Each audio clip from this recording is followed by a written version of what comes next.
Okay, we're live. We are live. Welcome to this episode of Yankee Chatter, brought to you by our good friends at the Bigger and Better Sports Network. This episode, we're actually going to do something a little bit different because all this talk about coronavirus and will they or won't they play this year is getting kind of old. I think we've done it like 3 episodes in a row. So we're going to mix it up a little bit, and this is actually a special segment we're going to call Movie Chatter. And this week we are going to talk about the comedy classic that came out in 1989. You all know it as Major League. Classic movie. Classic movie. I didn't really have anything planned after that, but just to give you guys a quick synopsis before we get into it, I'm just going to read the summary off of iTunes here. It says she's beautiful, she's smart, goal-oriented, and she just inherited the Cleveland Indians. Unfortunately, she wants to move the franchise to Miami, and a losing season is her only ticket to Florida. So she signs the wildest gang of screwballs that ever spit tobacco. They're handsome, but they're hopeless. Her catcher, Tom Berenger, is a washed-up womanizer who struck out in life. Her ace pitcher, Charlie Sheen, is a punked-out crazy who struck out with the law. And her third baseman, Corbin Burnson, is more concerned fielding endorsements than grounders. Throw in a busload of other misfits, and you've got yourself a hilarious lineup that's destined for disaster. They don't mention Willie Mays Hayes or No, but it says also starring Wesley Snipes and Rene Russo. yeah, no, but they don't even. What about Serrano? Come on now, voodoo guy. Yep. The all-state good hands, man. So we'll get into it. Tino is every week we're going to kind of pick a new movie to talk about. This week, Big Tuna has selected Major League. So I'm going to kind of let him drive the conversation and then just let me know what scene, because we're going to try and play the audio for the scene so you guys know what we're talking about and what we're referring to. And then just let me know what scene, and I'll try to find it and play it so everyone can hear it. Well, the first scene that I kind of focused in on was like the players coming in to the actual, where you got Lou Brown, the general manager, and the assistant coach, whose name is Pepper, by the way. That was the first scene I focused on. But a couple quick things that I did write down is the intro song, which is like, there's not many songs that I remember, going into movies, but I always remember the Burn On Cleveland, And I thought it was just a generic thing, but it wasn't. It was called Burn On by Randy Newman. Let's see if I found it here. So. This song right here, yeah. Moon rising on the Cuyahoga River. But you know what it's about? No, what's it about? It's about that legendary fire where the fire burned for days on the river. Really? Yeah.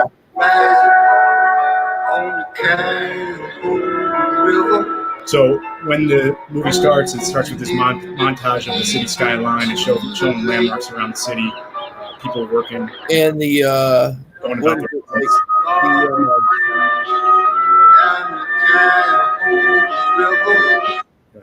Go ahead.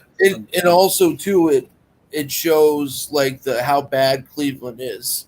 Like in the end of the end of the song, before they go to that first meeting, they it shows like how bad Cleveland's been forever. You know what I'm saying? And it's just it's got a 1954 giant sweep Indians in series. It's going. I jumped ahead. Yeah, but I looked it up and I didn't know if that was real or fake because sometimes it's a movie. So, but I guess it was real. I guess the Indians really haven't been good since. And they really, think about in our time, they were good, a few years ago. They were in the series against the Cubs. Mm-hmm.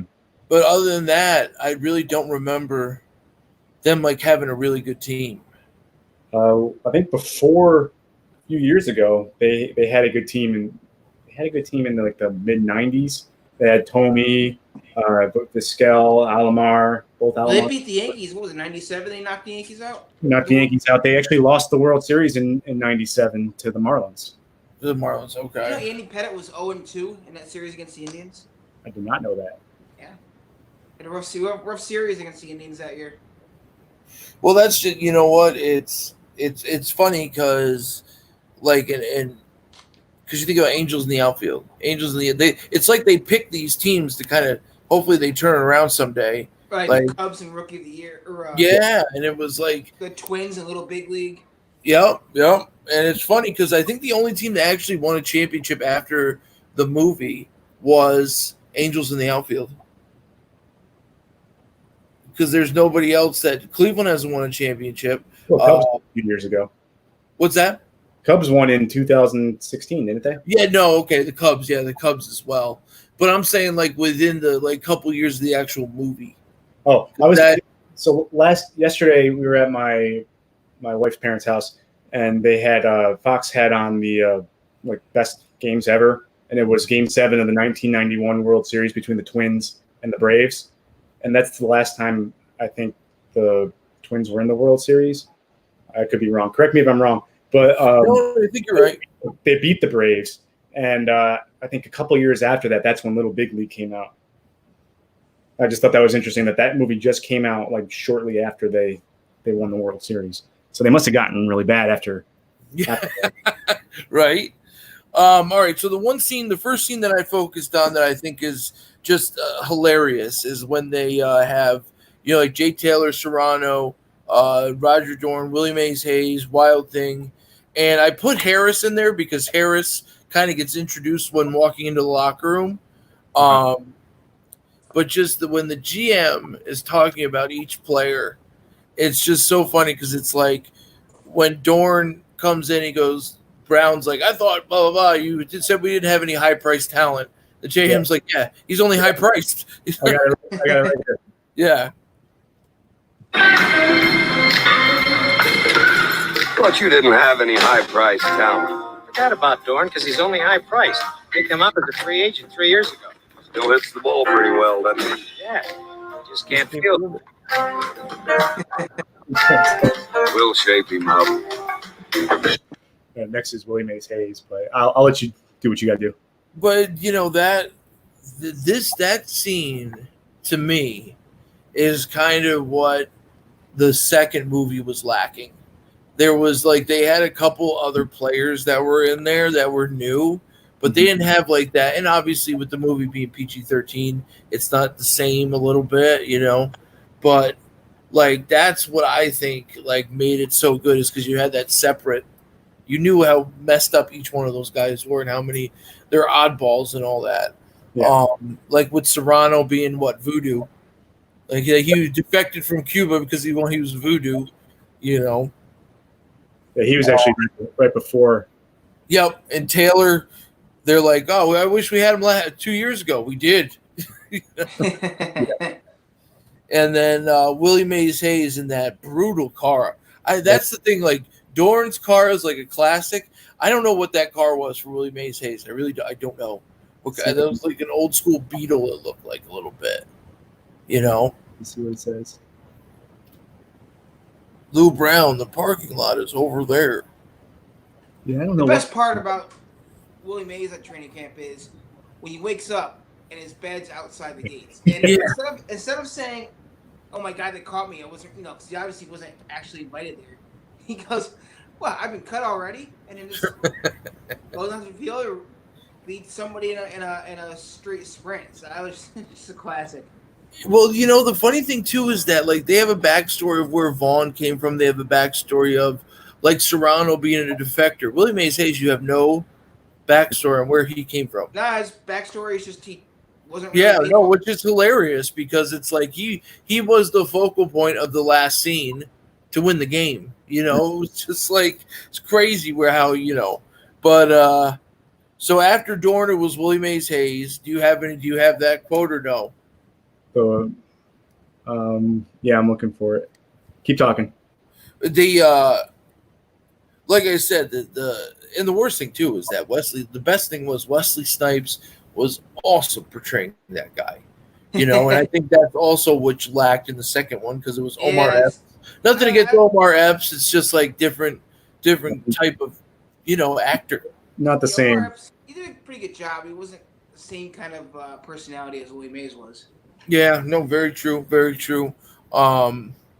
Here we go. Ready? Yep. Hey! Guitar. I don't recognize this guy. Say hey! Willie Mays Hayes here. Play like Mays, I run like Hayes. How you doing? How you doing? My man. Lou Brown. Nice to meet you, Hayes. The parking lot is right out there.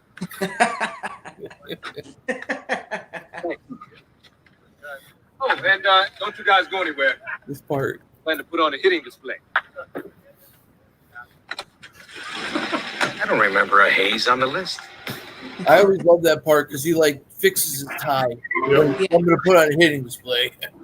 You know? Yeah, the best part is he can't hit. Yeah, no, I know. And then, like, if you keep going, right after that is the next scene when Wild Thing comes on. Yep. Gets off the motorcycle. Horny handshake. Look at this fucking guy. Lou Brown, man. No, that was Pepper. I thought that was Lou Brown too. That was Pepper. Oh, Pepper. Mr. Dorn. Harris! I always love because Lou Brown's so excited about like he gets all those guys Yep. and parts Wild Things. So that's my kind of team, you know. I remember watching this and was wondering if players actually did this, like pulled up training camp in like different cars like that, and kind of found out they do. I mean, the NFL stars do all kinds of crazy stuff with helicopters and Yeah, a lot of crazy ones, but that's horses. like in going back to like the old style, like when I think it was like the 70s or 80s with the NFL, that became big. Like a lot of players would show up in a different kind of thing. Like I don't know who it was, but Michael Strahan was talking about a guy that like came in an ice cream truck and like was serving the players, but like he was a player as well. It's weird how they, but I also think that like if they ever did kind of a like a Hard Knocks for baseball, you would want to do something cool like that where you would have like an intro to all the players, but none of them, they all show up at a different time and they're probably uninterested. It's not the same, and it's just like they never actually show up at the field either. Like on Hard Knocks, the first time you see everyone is in like the facility, like in a meeting room or and that's the thing is like checking their bags in. Because you can see like those guys, all weirdos, that are coming in, and unfortunately, with most of the guys nowadays, they're probably looking at their phone. I thought it was a great way for the movie though to introduce us to the players. How they arrived at the field was like their personality. Absolutely.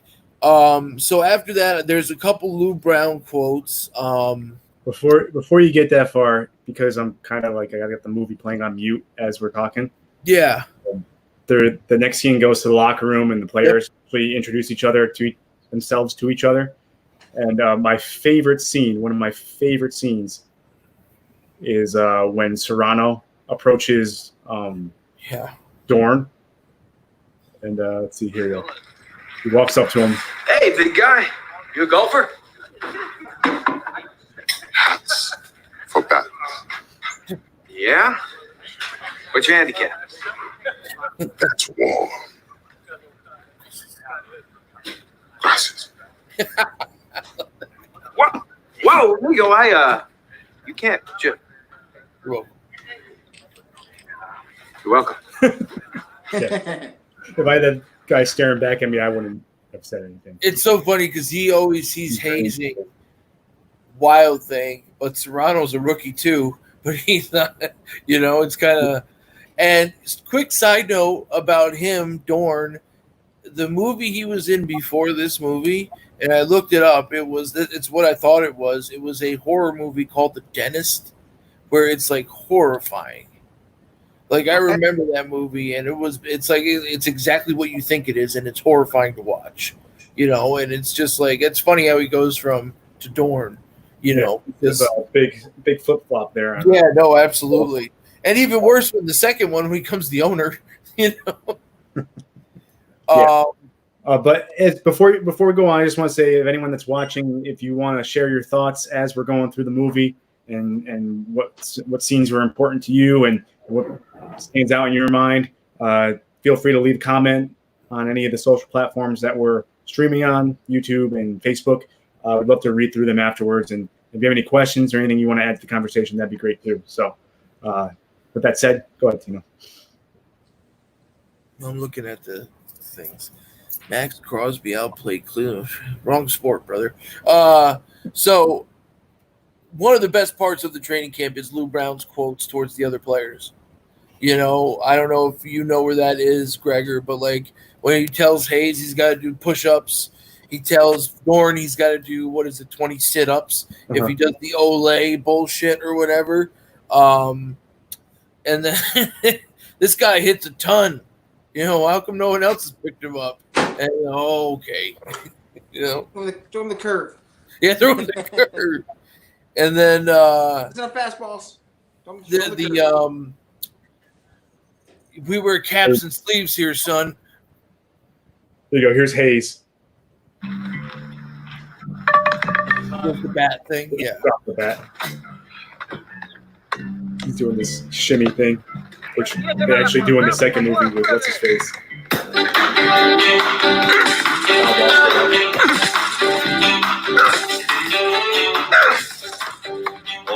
Hold it. Well, you may run like Mays, but you hit like shit. You should hit the ball on the ground and be legging them out. Every time I see you hit one in the air, you owe me 20 push-ups. No problem.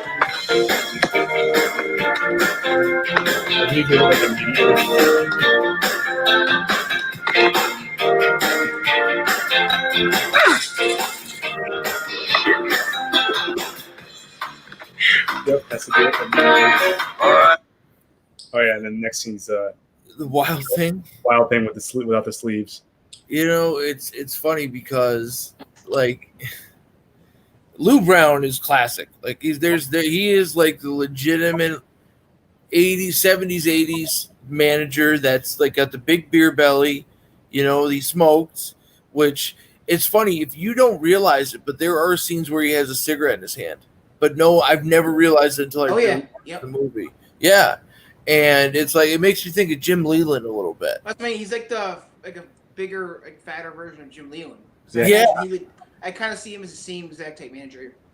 Yeah, and that's the thing is like, and the thing about it too is that you see him, he's a big guy, he's the head guy, all that stuff. But the assistant coach, which is Pepper, like a lot of the times he's telling Pepper to go get the pitcher, go get the player. You know what I'm saying? Which me not watching baseball as much as I do, I always think of the manager going out there. But I guess when it's like disciplinary stuff or like there's a bench clearing brawl, the other guy goes out there. Because is there like a rule against that if the manager goes out there? No, it's just like any sport. I mean, the assistant coach is famous for having more responsibility than the head coach, but getting paid less. That's just what an assistant does. Yeah, I guess. You gotta earn your way up to that head job where you start telling it makes sense. Any business, just right. Yeah. But yeah, the next scene is we got to teach him some control until he kills somebody. He takes the head off of the mannequin dude there. Yeah, that part too. And I think the next scene after that is the introduction of Joe Boo. I'm pretty sure the next scene is the introduction of Joe Boo. I might be wrong. Let's see. Vaughn's pitching off the mound. There's Serrano throwing the curveball. Yep. We can skip that. We already talked about it. He always talking about his contract with Dorn. And he pisses on it. Yeah. Great scene. Charlie Sheen not looking in his locker. So yeah, that Joe Boo should be next. Yep, he's Tom Berenger's head blocking Joe Boo right now.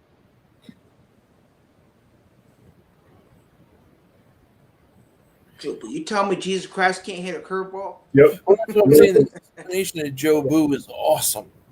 I give him cigar and rum. You got it. Te daré mi devoción para siempre, poderoso.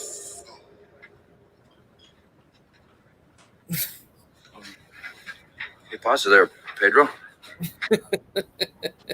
That's the IC. I cannot hit curveball. Straight ball, I hit it very much. Curveball, that's our friend. I asked Joe Boo to come. Take fear from that. I offered him cigar. No. He will. You know, you might think about taking Jesus Christ as your savior instead of fooling around with all this stuff. Shit here. So make this into a holy war. Jesus. I like him very much. He know help with curveball. You trying to say Jesus Christ can't hit a curveball? Not a holy war here. Oh, I love that. Wouldn't leave a rum sitting around out here with this group. It's very bad. Spiritual boost. Very bad. Then he goes out and gets the he gets a hit in the side of the baseball bat. Remember? No. That's when he takes it after the first game or second game. Yeah, when he takes the rum. Yeah, he takes the rum and then he gets hit. So after that, the next thing that I focused on, I mean, you've got training camp where the guys are just like really bad. Like, you know, the team is brutal. You know, you got like, what is it? They show like Taylor getting slammed. They show Willie Mays Hayes doing push-ups. Wild Thing throwing the wild pitches. You do the push-ups like in the middle of the game. Yeah, no, I hit spring the ball, training. yeah. And like when when Wesley Snipes steals and the guy's like, come on, and he gives him the finger, you know. But after all that, when they get to final cut down day, I focused on the when Wild Thing goes into the manager's office and then the fight with Dorn. But before that, the part that made me laugh was Willie Mays Hayes' celebration out in the parking lot. And at the end of it, he's like, yeah. I'm just like, it's awesome. You don't want to celebrate in front of people that just died. Yeah. You know, but that was the next scene because that's a classic scene to me. When he goes in there and just like, the other thing too is Lou Brown doesn't even move. He just sits there like a mannequin. Like, you know. So at work I have a Yankee locker in my office, and I have a red tag hanging on the inside of it. So open it up, there's always a red tag hanging there. Oh, Jesus. Just because of this movie. Yeah. Give Nick a red tag. Get the fuck out of here. But yeah, no. You know what scene I'm talking about, Gregor? Yep. Here's Vaughn's about to look in his locker right now. Yeah, I love it. Good. Especially the chair throw. Like, that was not needed, but he just threw the chair. He's opening his locker right now. Yeah. There's a red tag. Weird. I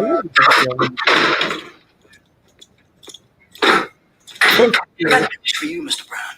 You haven't heard the last of me. You may think I'm shit now, but someday you're going to be sorry that you cut me.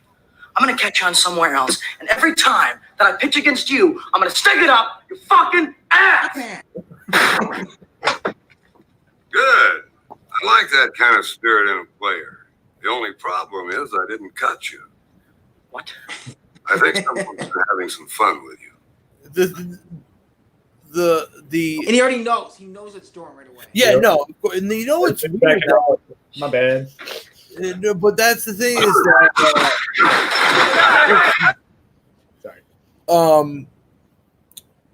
Like I said, the Lou Brown not even moving.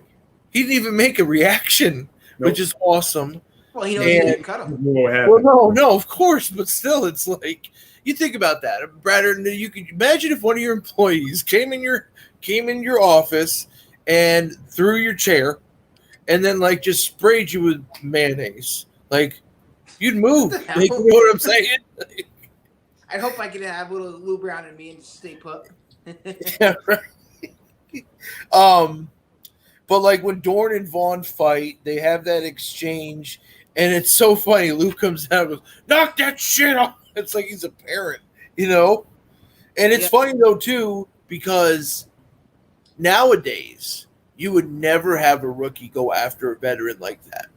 That's like the sworn, like that's like the biggest, like in any. I'm guessing in any professional sports league, like if a rookie attacks a veteran, like he might be gone. Like you think about the guy who punched Geno Smith in the face. Remember that? Like he, I mean, it was whatever, but still, he never made the team. That depends on your talent. If you're talented, Yeah, you're true. a guy like Bryce Harper, who came right from high school, was a #1 prospect in the game. I think they could live with him going after a veteran or two. Yeah, you're true. Yeah. Do you have anything you got to play on that, Gregor? Or are you good? Let's see. Yeah, here. And as Taylor says, we have more important things to do, like pack We're for yelling at each Cleveland. other right now. You're fucking funny, asshole! All right, knock that shit off. Funny You asshole. gotta make it real clear to this little lady I'm not about to take his shit. Shut up. Shout Save out all to that energy for the field. Got a long way to go before the season's over. Okay, so that there is like. Shut up, Dorn. Yeah, right. His monotone is just so awesome. Yeah. I don't know why. I love Lou Brown as a character. It's my kind of guy. A guy that I would love to play for. So after that, they all are going to Cleveland. Everyone's happy. I didn't include the dinner scene because it's not really that big of the thing, except for the one quote when Jake Taylor's like, "That's my wife," and Vaughn's like, "You want me to drag him out of here, kick the shit out of him?" That to me is hilarious. Right, But, Willie Mays takes a sip of the champagne, spits it right back out. Yeah, and the thing is too is like I look like a banker in this. Like, dude, like, this is the house rules, Rick. You got to do it. So I skipped on from there and I go to the first game. No way. I forgot he's in this. What's so I don't that? know if you watch the TV show Scrubs. I never watched it, no. The janitor. Before they go to the dinner scene, he's a construction worker. Who are these fucking guys? That's him right there. He's every single one of them. He's the F word guy. He's the only one that says, you know what I'm saying? Because he's in the. If you watch the last scene as well, when they're celebrating, he is hugging someone at the bar, and then he hugs this guy that looks like a goth guy, and they kind of look at each other and they start hugging again. But I know exactly what you're talking about now. Yeah, the guy who it's funny that you see stuff like that because the movie was in '89, so it's like but still it's like that's pretty cool to see people But so dinner scene, like you want me to drag him out of here, kick the shit out of him, and then Willie Mays Hayes going, I don't know, he's not wearing a name tag. So then I skip forward to the first game, he sees his ex-wife. I don't see. That's the thing. Is it his ex-wife or is it ex-girlfriend? Yeah, because it should have been my wife. Does she know that? I like that quote too when she says, "That's my wife." Does she know that? Yeah, does she know that? Yeah. You're my back, kick the shit out of him. Yeah. But I always hated that whole story though. I don't know if you know this, but he follows her home. And later, I think this might be later in the movie. He's driving the bullpen car. That's the very last scene. Yeah, he's still in uniform. He's got the bullpen car, driving through the streets of Cleveland, following her. Well, and you mentioned that, Bradder, and to me, like nowadays, looking at it, it looks silly. But like, imagine us as 10-year-olds. Like that was a G move to do. Like he's like, yeah. Because he uses the cleats to take off her skirt and all that stuff. It's like, all right, cleats on, yep. all right. That's a G move right there. And Nowadays, it's like she went on to play like all the Lethal Weapon movies. Yeah, that's Renee Russo. Renee Russo, yeah, she was in. The other thing too, she was in. It was Tin Cup. What's that? Tin Cup. She was in. No, I'm talking about a more recent movie, and she looks a little weathered. Well, she's in. She's old now. She's Thor's mom in the Marvel movies. She's also in that movie with Al Pacino, Matthew McConaughey, Two for the Money, when they're those big time gamblers. And she's in it, and it's just like looking at her and comparing her to the major league. It's like, goddamn. What's the one she did with Steve Martin? Is it cheaper by the dozen? That's the one she did? Yes. No, With all the kids. that was Bonnie Hunt, Oh, okay. I think. I always get those Fucking two. George Ebert over here. Look at this guy. You know, so the you're almost. I would say you know the names like Nick knows the quotes, but he doesn't know where they came from. You know? Yeah, I thought. Hey, we know the important things, okay? Huh? All we know is the important things. Yeah, right. No need to give credit to people. Yeah, When I right. became a writer, I hate when you said She's in. credit I know what movie you're page thinking about. everywhere you got a source from. She's in Yours, Mine, and Ours with Dennis Quaid. Oh yeah. Same kind of situation with all the kids, Yeah. right? Yep. Yeah, because they had like so you can see where I was coming from there. yeah, no. Well, Cheaper by the Dozen was the same concept, right? Where like they all had a bunch of kids. So this one, Dennis Quaid has like 6 kids, and she had 6 kids, and they get married. And Okay, Right. that's called the Brady Bunch. and then They're stealing the that's concept. part of that. And then Cheaper by the Dozen, they're their kids. They had 12 kids. Oh, okay. Yeah. So, quick side note, and this is totally off subject, but you mentioned like the 13 kids or 12 kids. So I watched this documentary a couple days ago, and it was about like you never heard of those Utah people, the polygamists, the Mormons, where they have multiple wives and stuff like that. Mm-hmm. So me and Jen are watching it, and all of a sudden there's like a scene where one of the older children has a girlfriend, and he shows a picture of the girl, and her name is whatever. And then in the next scene, like the father is trying to marry the son's girlfriend as being his like 6th or 7th wife. And I'm looking around like, what the fuck world do we live in right now? Well, they live in a whole different kind of world. Yeah, I didn't realize Utah is totally like I looked up the laws for Utah. There's some weird shit in there, man. Where it's basically for like the people with multiple wives, you know. But so the next scene I went to was the first game. You know, you got Serrano. Well, no, you got Lou Brown saying we should have him eating a shit burger because they have us all picking him going last. Yeah. And then you have Harris going, can we have a prayer? And then Serrano does the gunpowder thing. And the one exchange I love is that he goes, Jesus Christ, Serrano. He goes, I got to wake up bats. It's like a normal fucking thing. Let's wake up bat. Then the sprinkler goes off in the middle of the prayer. And then it's the introduction of one of my favorite characters in all the movies is Harry Doyle, the Indians play-by-play guy. Mr. Bob Euchre. And his first scene is him pouring Jack Daniels in a cup. You know, so that's good. What else? Buddy, Harry Doyle here, welcoming all the new friends of the Feather to another season of Indians baseball. A lot of new faces in Chief Wahoo's tribe this year as they take on the defending American League champs, the New York Yankees. And hopefully we'll have some of the names that go with those faces before their first at-bat.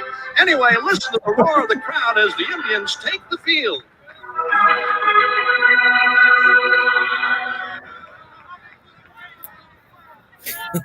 He's got the mic going. Yes, sir. I love this club here in Cleveland. So quick one to know here, when the one point in the movie when Harry Doyle notices they only have one hit, he says one hit, that's all we got, one goddamn hit. It was all supposed to be one, and he's supposed to, I think, drop an F-bomb there, like one effing hit.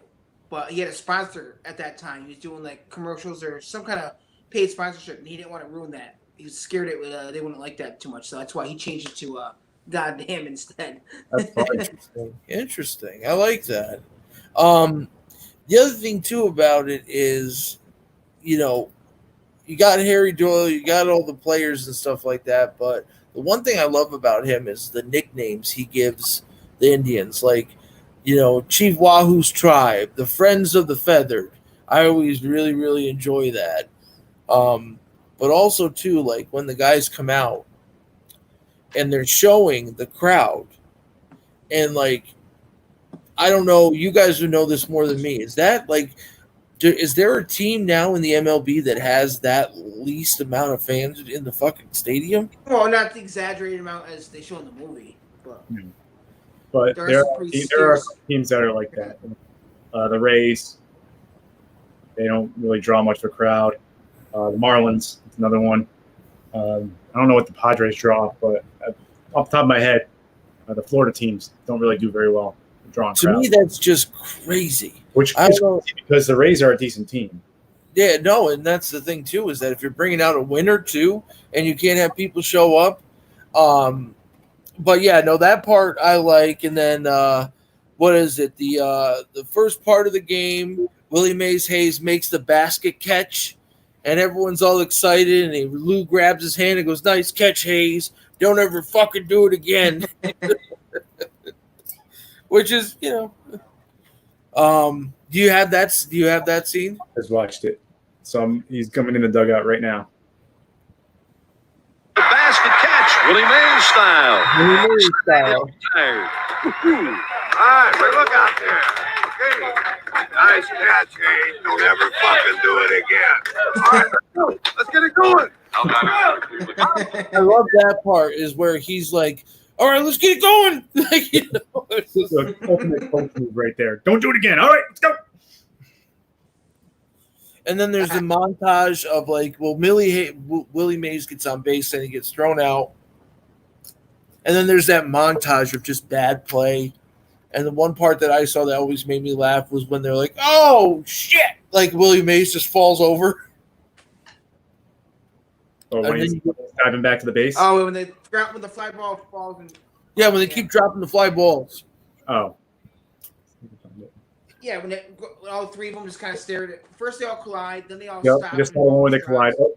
Dorn swatted the ball and it bounced up him in the face. Yep.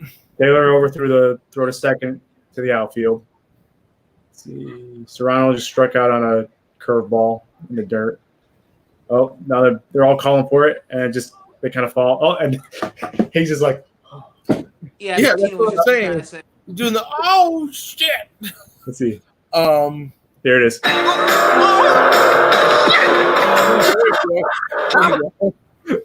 And then the next is when Wild Thing comes in, and with Harry Doyle being like, "Just a bit outside," he does the ball 4, ball 8, ball 12, and goes, "Man, can you believe it? These guys are laying off that pitches that close." Yeah, here you go. Well, here you go. Just a bit outside. He tried the corner and missed. Ball 4. Ball 8. Low, and Vaughn has walked the bases loaded on 12 straight pitches. Boy, how can these guys lay off pitches that close? That's just great. Bob Uecker makes this movie to me because of quotes like that. And then when Willie Mays got thrown out in the second, he was out by a mile. And he's out by an eyelash. What else did he say? Oh man, I can't think of it. But basically, yeah, he just kind of he takes. You see what's actually happening, but how he's portraying it on the radio, it's priceless. It really made the whole movie. Yeah, if you're watching on radio, you're thinking it's close, and you watch the highlights, you're like, "What the hell is he talking about?" You know. The one that I got a kick out of too is when the Yankees, the big home run hitter, is sitting there with Taylor. You're back in this league. Yeah, blah, blah. How's your wife and my kids doing? That's Hayward. Hayward, yeah. Yeah, right How's here. your wife and my kid? Right here. Priceless. Taylor, what are you doing back up here? Couldn't cut it to Mexican League. That's your wife and my kids. Vaughn in deep trouble here with Clue Haywood. Says it, like so nonchalant. Now, see, and I would like to get your opinion on it because the Yankees were the bad guys in this movie. And, like, they got Hayward, who I'm guessing they portray as Don Mattingly. 89 is Mattingly.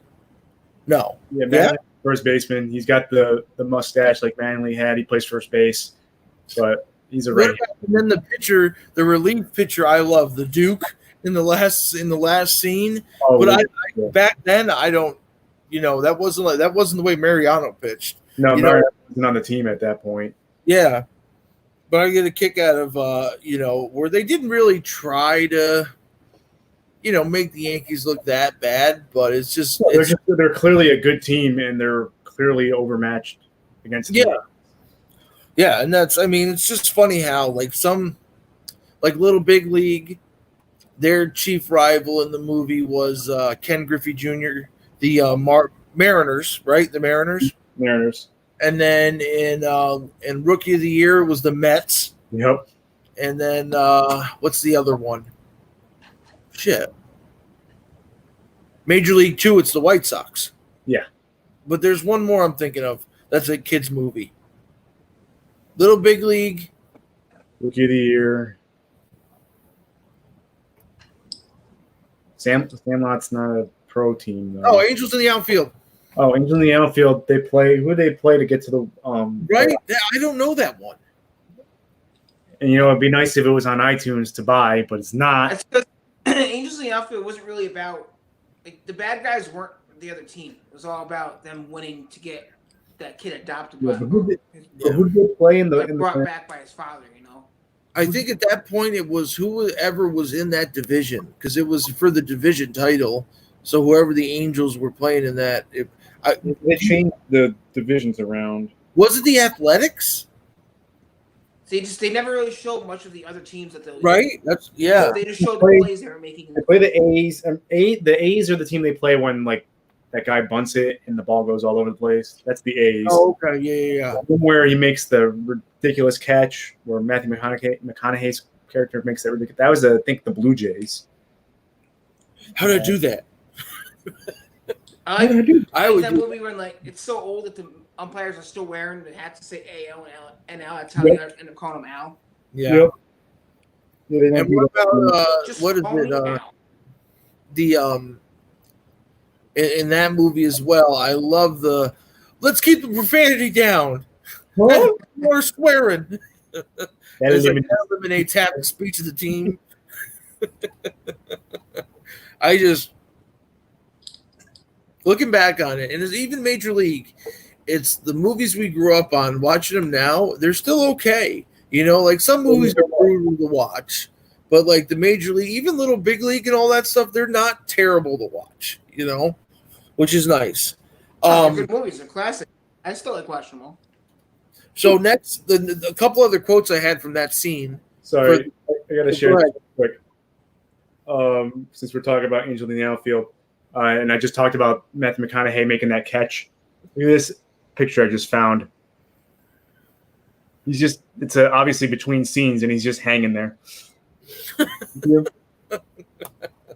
me, some sort of wire system to make that. The other thing too is that to me, maybe not so much in this league because a lot of the guys in the movies have been made. They were, the guy from Scrubs. He ended up, doing, I forgot what, Scrubs and all that stuff. But in Angels in the Outfield, they had McConaughey. In Little Big League, they had. They had in Angels in the Outfield. They had McConaughey. They had Joseph Gordon-Levitt. Yep. Okay. Star. And then the guy that plays Hemmerling is Adrian Brody. Oh my God! Yeah. Wow. Good call on that one, Gregor. Mm-hmm. Obviously, you got Danny Glover and Tony Danza. Yeah. But so going back to the Major League there, when the guy hit the grand slam. The one guy, the fan is like, it's too high. It's too high. You can't. It's too high. And then all of a sudden, it's like, who gives a shit? It's gone.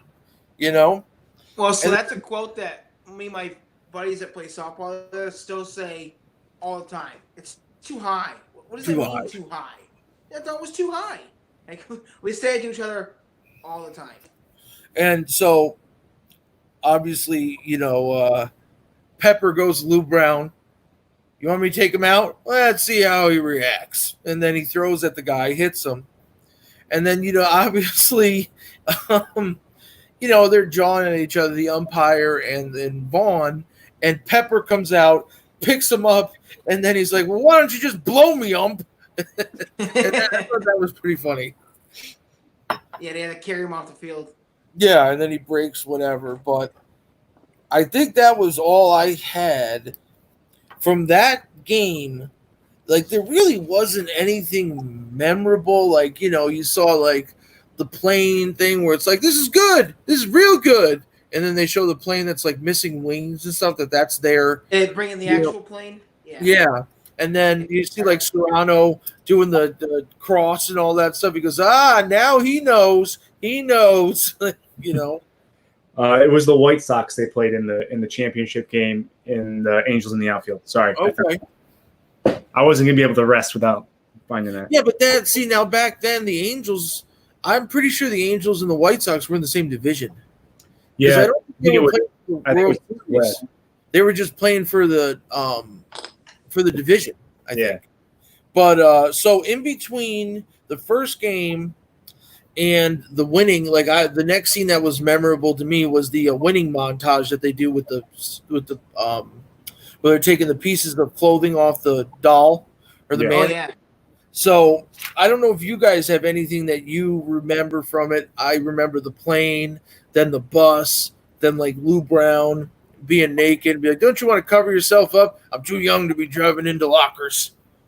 I don't know if there's anything you guys can think of. That's where the Jake Taylor, goes to his wife's in the bowl. They take away she takes away the tubs that the players get to soak in. So next they have a bathtub and they put a boat motor in there.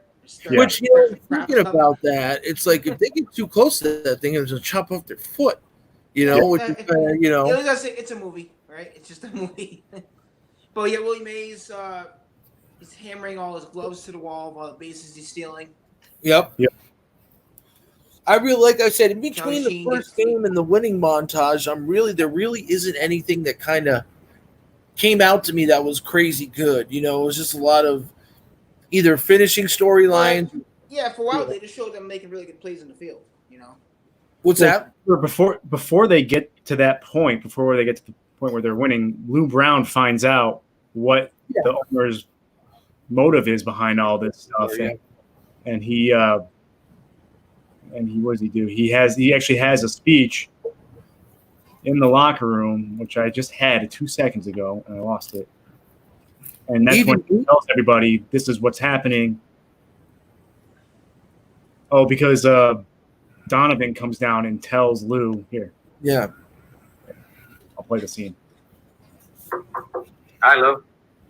This is one of those ones with the cigarette. Look around Lou Brown. He's got cigarette smoke all over. On a road trip. You nearly pulled that one out today.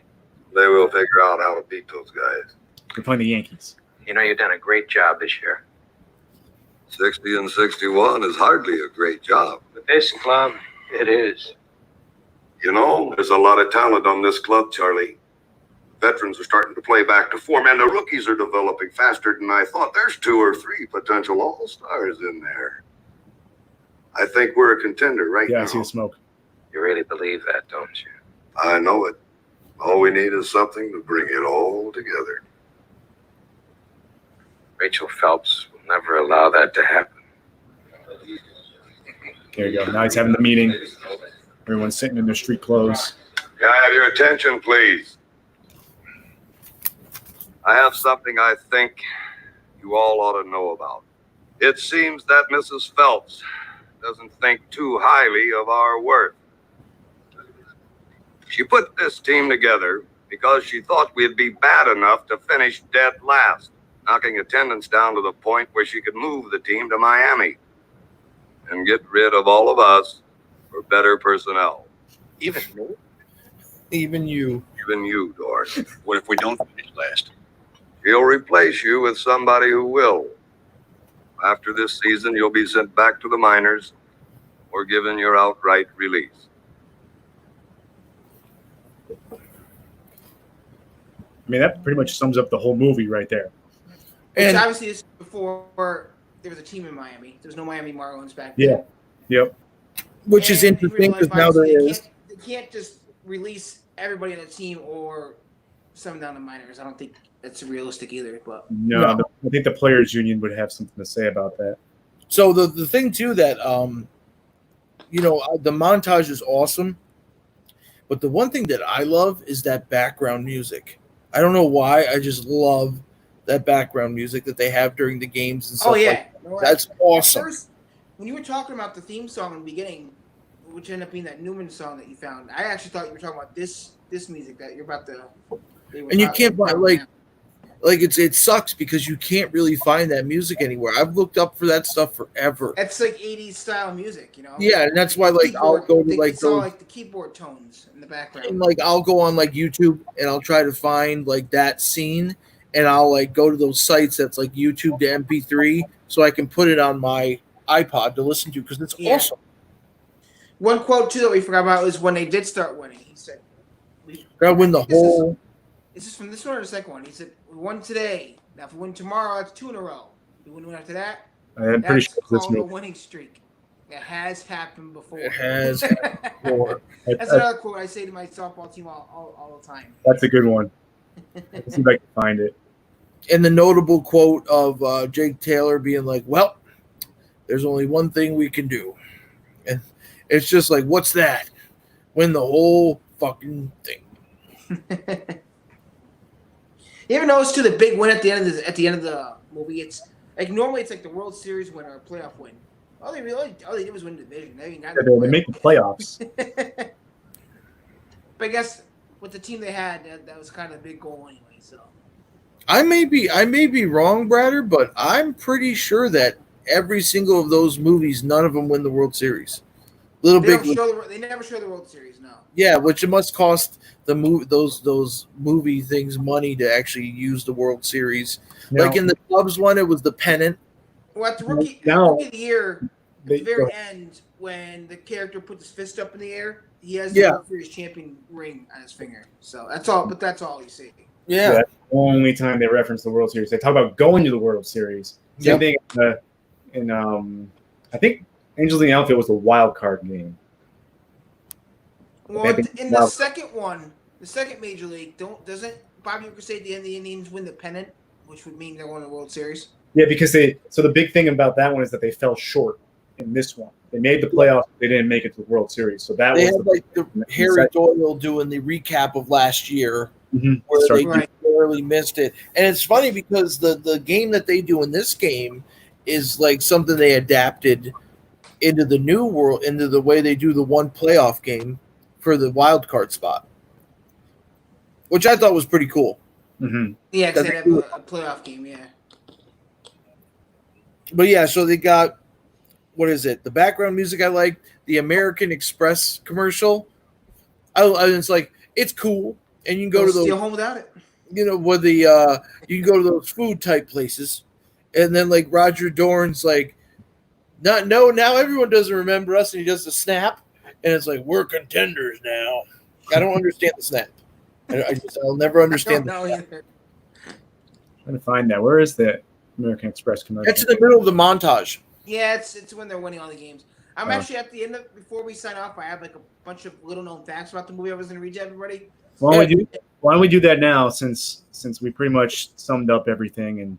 And one of them is the American Express scene almost didn't make it because they had to negotiate that with American Express. Yeah. The little red, what is it? The little gray or green home run hitter. You want me to tell you? Want me to tell you what I found?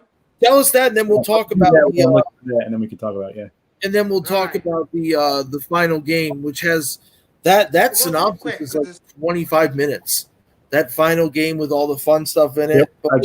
I fast forwarded too far, and I just got to the part where they zoom in over the field, and you can see the whole stadium. And there's 26 minutes left in the movie at that point. So that's a long part of the movie. Bratter, go ahead and tell us that the fun facts there. I got 25, so we'll go through it fast. So yeah, number 25 was the American Express card scene that really almost never happened because negotiations were going really slow with American Express. I don't know, it's all about money, and almost didn't make it in time for the movie. It wasn't until the second to the last day of filming that the company agreed to be used as part of the movie. So interesting. 2 days left in the filming, they did that scene. 24, Charlie Sheen wasn't acting at all on the mound. Apparently, he was a really good pitcher in high school and actually got a scholarship to Kansas. I have that in there too with the last. I remember that last scene when he threw that ball, that was him throwing the ball. It wasn't as fast as it says, like 101, but he really threw that pitch. With that last scene where he strikes out Hayward, like that's his reaction when he threw it, all that stuff, which is awesome. So next, On the Courtney commercial, by the way. Bergson actually punch Charlie Sheen. Oh my God, we forgot about that whole scene. Charlie Sheen's hunched over on the side of the bed after just sleeping with Dorn's wife. I got it written right here. Okay.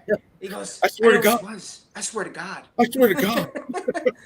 So at the end of the movie, when Dorn punches Sheen, he actually did really punch him, apparently. Yeah, because if you look at his reaction, it's not like he caught like a fake punch. It actually looks like he caught it, and like his reaction was like, "Holy shit!" Like that hurt. You know. So for the last day of filming, they had to adjust the angles of Charlie Sheen so that you didn't see the big red bump on the side of his face. Huh. 22, the Milwaukee Indians of Cleveland. So all the games were filmed in Milwaukee. The only things that are actually Cleveland is the outside of the stadium. Okay. So That's interesting. I must have been because now that you say that, so I didn't realize that for this movie because I didn't know what the ballpark was before Jacobs Field or Progressive Field. So I figured that was the old Cleveland Stadium. But that's interesting because in the second movie, that's actually filmed in Baltimore at Camden Yards. So there must be reasons why they can't film in Cleveland. Well, the game this was filmed in the summer, so the season was going on. I don't know what the was doing at that point. I think the other one was filmed in the fall, but I could be wrong. Okay. Next, The Wedding That Never Was. So originally, the movie was supposed to end with a wedding scene of Jake Taylor and what's her face, but Renee Russo. Thankfully they scrapped it because I never liked that storyline anyways, and they did scrap it because they thought it would put too much focus on those two characters. Like they think that would make people think the movie was all about them and not the team. Yeah, so they do that. They do I'm that happy in they the did that. movie with Charlie Sheen and his woman there. It's just not needed. Yeah, I don't like. I was gonna say we'll get to the second one, I'm sure, in a future episode, but I hate that whole thing too. Her name is Lynn Wells in this movie. Yeah, I knew it was Lynn. I didn't know if it was like Kate Lynn or So this is pretty cool. I like this one. It's number 20. Dennis Haber, who plays Pedro Serrano. He actually hit a home run in the scene at the final game against the Yankees. And he was so surprised he did it that he carried the bat to first base. So he wasn't actually supposed to carry the bat around the bases. He just did that because he was so happy he actually hit a home run. Yeah. That's pretty awesome. No, Go ahead, Tino. What watching it back last night, I wondered that too. I was like, why does he have the bat in his hand? Maybe I thought it was because he didn't want to get it dirty. Maybe That's what I always thought. That's what I always cares thought so too. much about the bat. Yeah. But Dennis Haysbert, actually, he's in the TV show 24. He was, and he's also in all those Allstate commercials. Allstate, yeah. He doesn't have the accent. He talks like this. Actually, he has really. That's why I said at the beginning of the episode, I said Serrano, the Allstate Good Hands man. Yep. Guess you guys didn't catch that. Nope, I didn't. Sorry, Brad. Next one, this is kind of what I always knew. Like, obviously, when you get movies like this, not every actor can actually play, so they have doubles. So, former Major Leaguer Steve Yeager, who played 15 years in the MLB, doubled for Jake Taylor, apparently, as the catcher. Makes sense. Yeah. I mean, catcher's kind of hard to play in general, so for an actor to do it, I guess That's got to be a weird type of because he was talking shit while he had the mask on, and it's almost like there was scenes that he obviously had to play catcher, but like when he's getting the ball really thrown at him by Charlie Sheen or anything, he's got to have a double there. If he doesn't know how to play the game, he'd probably get hurt. Yeah. Next, Dog Days of Summer. So this movie was filmed in the summertime. It happened like the hottest summer in record in Milwaukee. So of course, that last game against the Yankees is supposed to be in the fall. So all the actors obviously had to wear coats in the dugout and stuff, and they were just dying of heat. So if they say they actually look, the fans are all in shorts and t-shirts, and obviously they wouldn't really be doing that in the fall. So yeah. Here's when you guys were talking about. Remember you talking about Hayward possibly being modeled after Mattingly, the first baseman, the mustache and all that. Actually, Hayward is based on a pitcher. He's based on a 11-year MLB pitcher, Pete Vukovich, who played his career with the Brewers, White Sox, Cardinals, and Blue Jays. And Vukovich is actually the one that came up with the line, "How's your wife and my kids?" Because he just thought that's something he would say if he was in that situation. Yeah. So it's kind of weird that they based it on a pitcher, but I guess that's who that character is modeled after. Oh, here's one cool. Willie Mays never threw a ball. If you watch the movie, I didn't realize until I read that. So apparently, the actor? Wesley Snipes. Oh yeah, I don't know why I drew blank. Wesley Snipes probably can't throw a ball because they never have him throw a baseball in the entire movie. Huh. Pretty crazy. Yeah, that's true. You know? Yeah. Which is cool because what's cool. All these sports movies like Miracle, and I know if you guys remember the movie Coach Carter, they're always a hybrid of there's some actors and there's some athletes. And if you ever notice, the people that are actors never actually played the sport. And I don't know if you guys remember the movie Coach Carter, but Channing Tatum's in it. He's younger, and there's another guy, and there's something Cruz. His name is Cruz in the movie, isn't it? Rick Rodriguez. Yeah. He's on another show. So, those two, you never see Channing Tatum dribble a ball or shoot a ball. You never see that other guy. He shoots sometimes. You never actually see him dribble because they're actors. All the actual basketball was done by the athletes that were in the movie. And then the same with Miracle. There's some guys that were there. Most of the guys were the athletes. They turned into actors. So they thought it would be easier to transition. But there's some that are just there for the acting, and you never see them on the ice. So True. It's kind of cool. You don't notice it, though, until you actually look for these things. Charlie Sheen took steroids for the movie. So there's that. Because he wanted to be really in tune with what's going on in the sport. Wow. He said it added speed to his fastball. But it's also Charlie Sheen, so what can you really believe? I was about to say, and the cocaine did what? How did that help you? Willie Mays was based on Ricky Henderson, which isn't much of a stretch of imagination because it's all about stealing bases. Says Joe Boo was alive and well. The voodoo doll made popular Serrano became an unofficial team mascot in the film. The prop is still around. In fact, Morgan Creek Productions managing directors owns the doll, which sits atop the piano with rum and cigar at his house. He kept it all these years and admits to turning down upwards of $35,000 for the actual Joe Boo.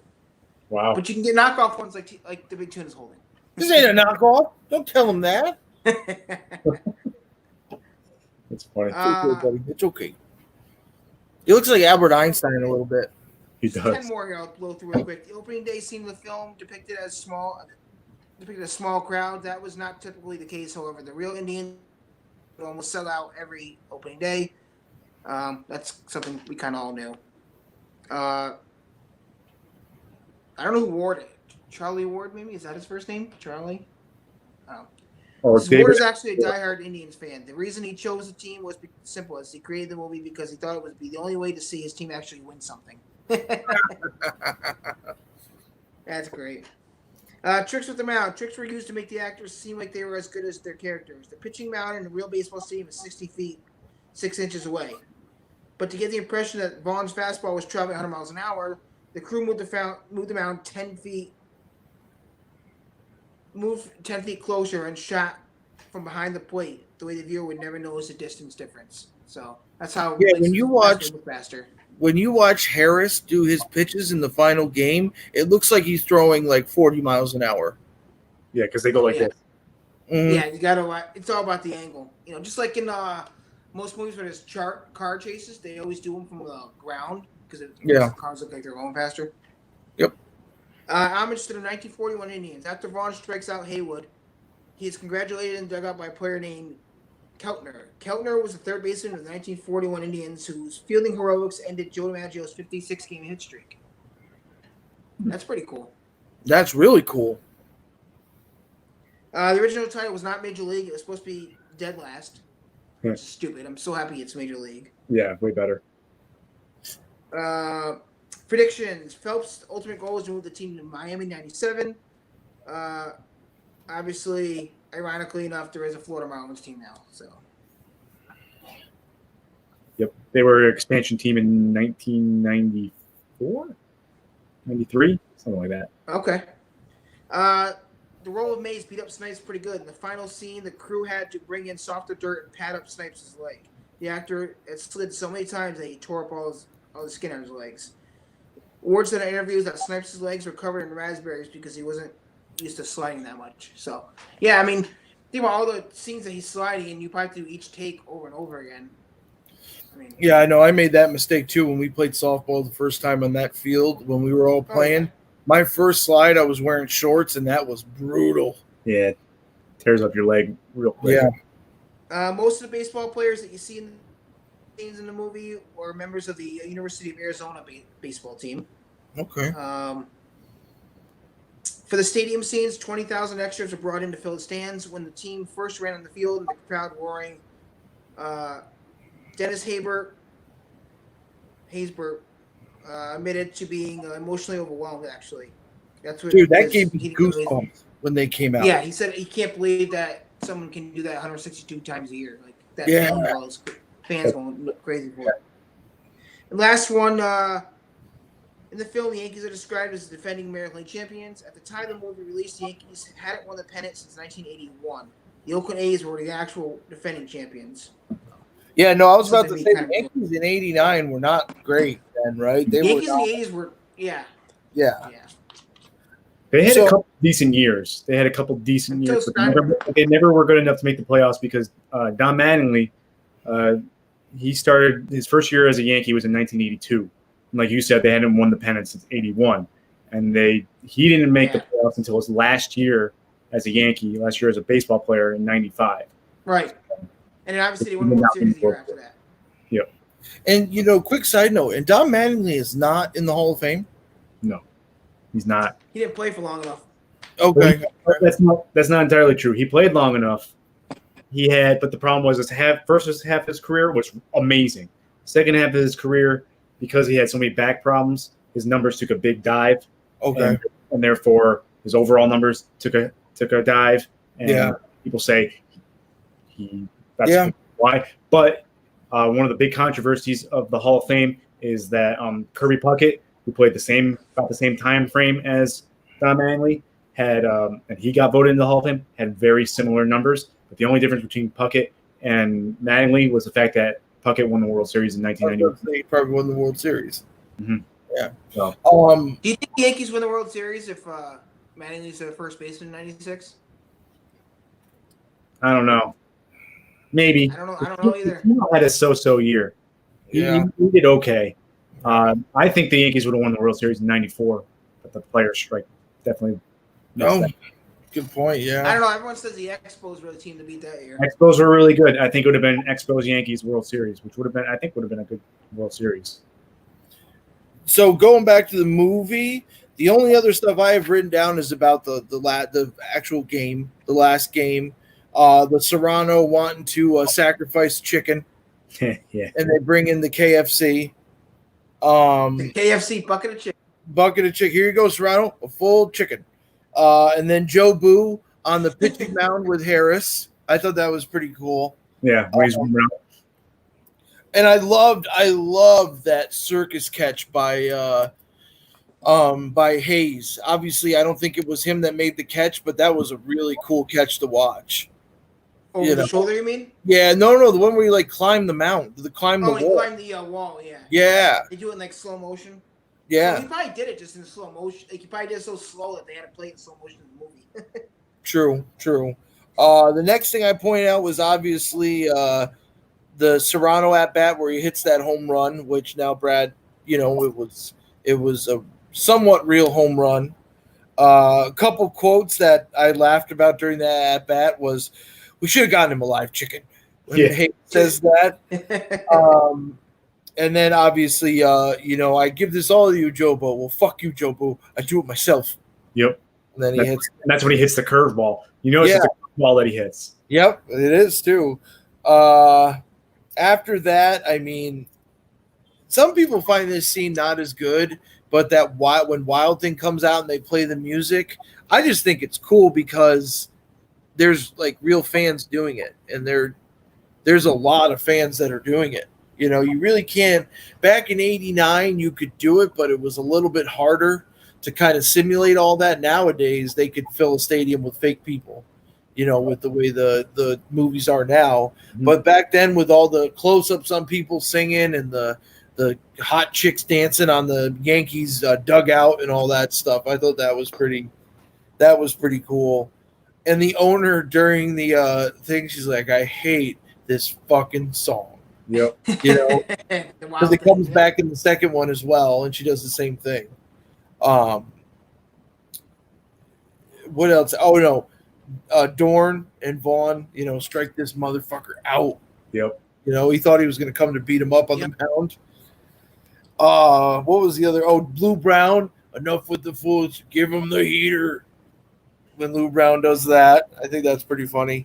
And the last, like you were saying, the last scene, the slow motion pitch of the third strike was him throwing it, and it was him.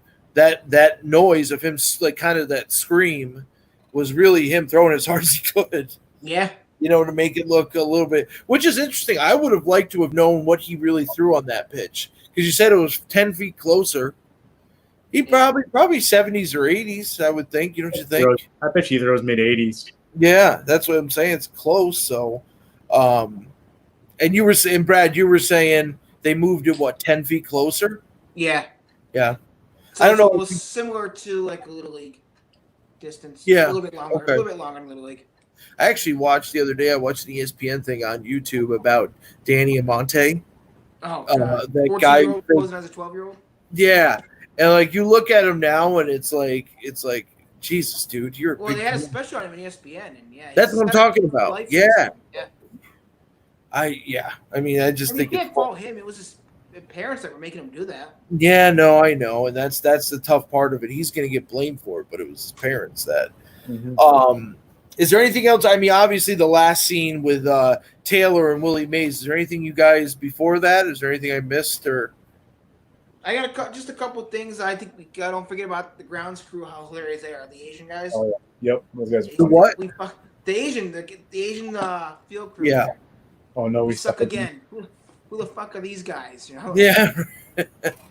And then the only other one is the Harris one that I always talk. Me and Nick love this quote. We talk about all the time. What's that on your chest? Crisco. He goes Bardol, Vagisil. Anyone will give you a couple extra inches just to drop on a curveball. And if the umpires aren't looking close enough, I'll put a little jalapeno up on my nose. Charlie Sheen goes, you put snot on the ball. That dude, that stuff like that. The funny thing is they really did it. So it wasn't like he was making it up. That's what they did to kind of, because who was the Yankees pitcher not within the last couple of years that had that shit on his neck? That was Pineda. Pineda's pine tar. I mean, every pitcher in the MLB uses pine tar. He was just a moron about how to do it. So, whatever happened to him, Pineda? Still pitches. Yeah, he got suspended last year, 80 games for substance. Who does he pitch for? The Twins. Twins. Okay. So I think he starts the season suspended. So the Yankees traded for him, and when they traded for him, it was a funny deal because the Yankees traded a big hitter to the Mariners for him, and both were supposed to be really good players, and they both ended up being huge flops. Yep. Yeah. So neither one won the trade, neither one lost the trade. They both kind of lost, but they didn't really lose much because both players ended up being terrible. But Pineda's still in the league, and as Montero is not. So Pineda's supposed to be. Pineda was described as being the next Cy Young winner. CC Sabathia said he's going to win multiple Cy Youngs when he came here because it's such good stuff. But he just wasn't. I think he's just a really dumb person.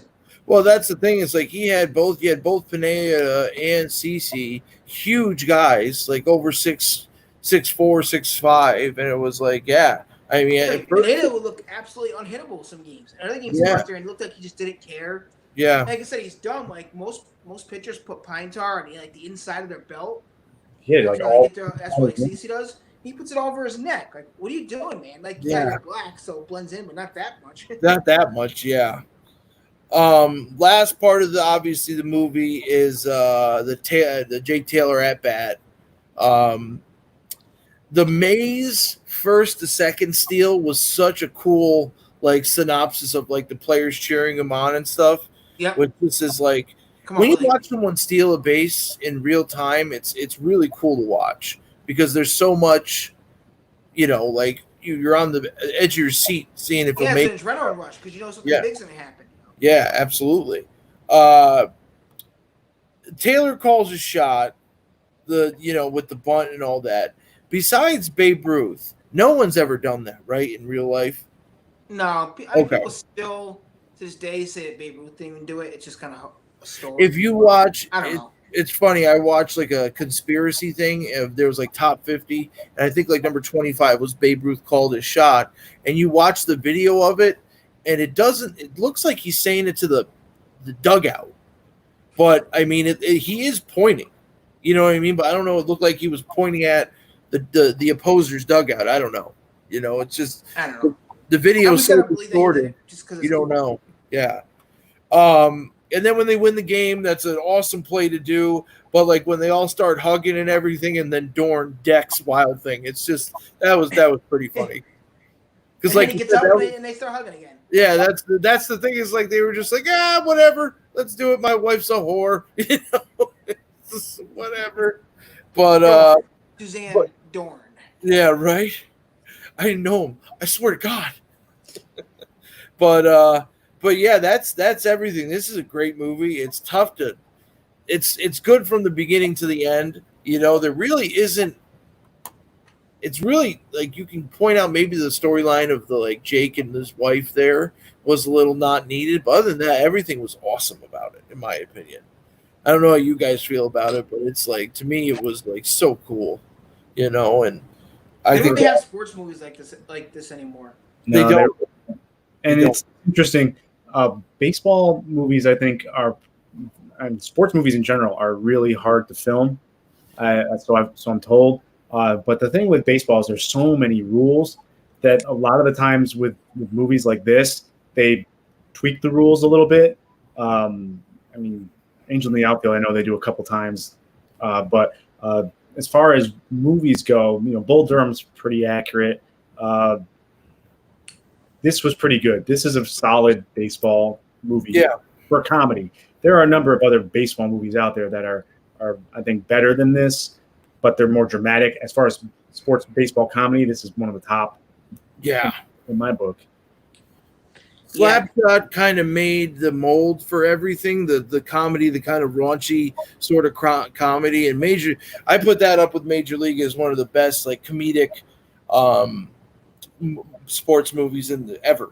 That it's one of my favorites, so that's why I suggested it. But yeah, Wouldn't it be a great show if they just like a spin-off of this movie and had like a TV like a series like on HBO or something where you can have it be raunchy and just have it follow them through the whole season?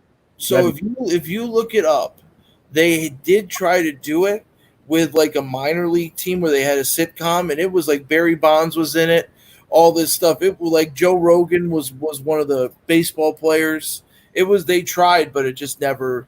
You could see the synopsises of the show on YouTube. It was on Fox, and it came out a couple years after Major League came out. Like they tried to make it like Major League, but it just never caught on. And since then, I guess you gotta have the right script, right actor. Yeah, like, they really not.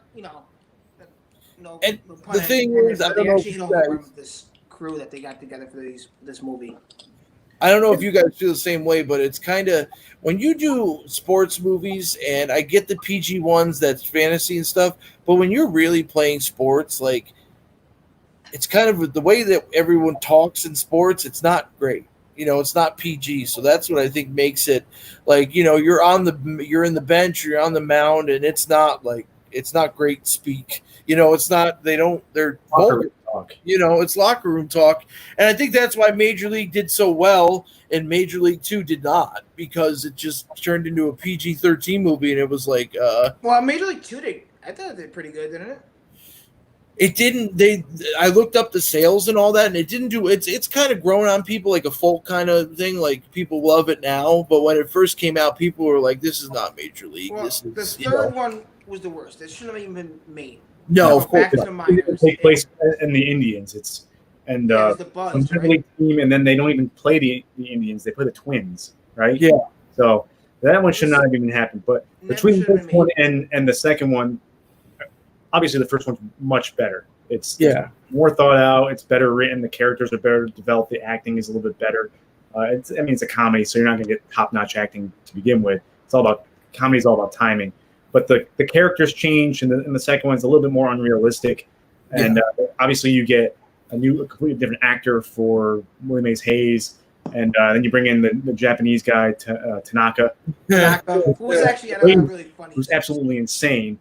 And it's for and me, Baker's the catcher instead of and he's a little bit of a rube, but for me, it's not quite as realistic. Like this, I feel like, given the situation, could actually happen. Yeah, no, absolutely. It makes it a little bit. It's more relatable to me as opposed to the second one. Second one, I think they made it to make it, and it's just they put it together, and they just went more for the laughs as far as the storyline. Yeah, no, I agree. I mean, overall, it's a great movie, and I mean, if you haven't ever seen it and you're watching this, you should really take the hour and 45 minutes to watch it, because it's great. There's nothing more you can say except for this movie was fantastic. Mm-hmm. And next, I don't know what we're gonna do next time, but this was actually, I really enjoyed this. This was nice, doing a nice little movie review. This was good. Yeah, it's the first time doing it, so I'm sure it was a little more choppy this time than it's gonna be next time. But I mean, there's no baseball to talk about, so I might as well just keep doing these. Keep doing these until there's sports, not baseball, sports in general. Yeah, we can do a non-baseball movie next time if you want. I mean, we'll figure it out. Yeah, I'm partial to the Mighty Ducks. Oh, jeez, yeah. I think we'll talk about that one for a couple hours. Sports movies and just sports movies in general, I think we could. Mm-hmm. But for those of you that did tune in, thank you. We really appreciate you taking the time. If you have any feedback, whether you like us talking about movies and taking a break from reality for a little bit, let us know. If you have anything to say about the movie itself, anything that's memorable to you, share it in the comments. Let us know as well. We'll probably do another movie again next weekend. We'll let you guys know what movie that is a little bit ahead of time. So if you wanted to watch it and come to the conversation with your thoughts, that'd be great as well. So this is something that we're trying to do to take a little distraction from coronavirus and all this that's happening on in the real world. If there's news to report next time, we'll talk about that first. But if not, thanks again for tuning in. My name is Greg Andriano. You can see my Twitter handle. It's on the screen, but it's Greg Andriano05. Those are my buddies up north in New York. Bradder at Bradder Chatter 1 and Big Tuna at Big Tuna BBS. Did I get that right? Yep. All right. Anything you guys want to add before we sign off? I got a barbecue to get to, man. It's Memorial Day weekend. Sorry. Enjoy that Memorial Day. Precious party. No. No, we're like I said, Bigger and Brighter Sports. Check it out. Yep. Look for us on Chatter. All right, we'll go watch the movie now. All right. Happy birthday, everyone. And we'll talk to you soon. Later, guys.